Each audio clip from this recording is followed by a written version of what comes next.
A breath of fresh air in the Orion Nebula, presented by Science at NASA. Take a deep breath. You just filled your lungs with about 1,000 billion oxygen molecules. There are oxygen bars in California where you can actually pay for a deep breath of O2. But in most places on Earth, molecular oxygen is free and abundant. The gas makes up almost 21% of our planet's atmosphere and is ubiquitous.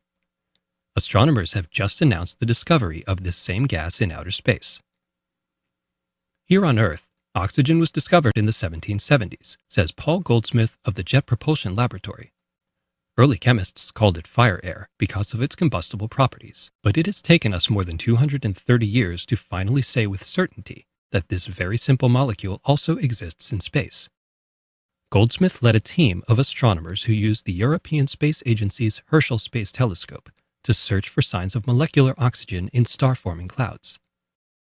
Herschel senses far infrared radiation invisible to the human eye. It just so happens that the molecular oxygen can be seen at these long wavelengths. Goldsmith's team found the telltale signs of O2 near the core of the Great Orion Nebula. The 2 in O2 is crucial. The oxygen we breathe on Earth is diatomic. That is, 2 oxygen atoms joined together to form a dumbbell-shaped molecule. Single atoms of oxygen are highly reactive and can even be corrosive. But when you put 2 oxygen atoms together, it's a breath of fresh air. Astronomers have long known that the reactive atomic form of oxygen is abundant in the universe. It is found in gaseous nebula, the atmospheres of stars, and many other places. This new discovery by Herschel shows at long last that the familiar diatomic form of oxygen is out there too.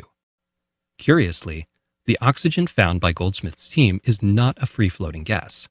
It appears to be mixed up in an icy frosting which coats grains of space dust in the nebula.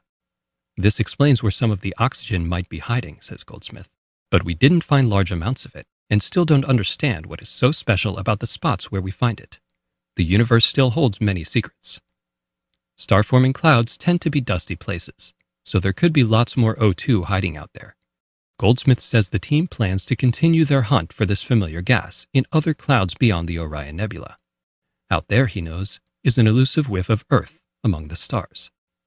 For more fresh air in science news, visit science.nasa.gov.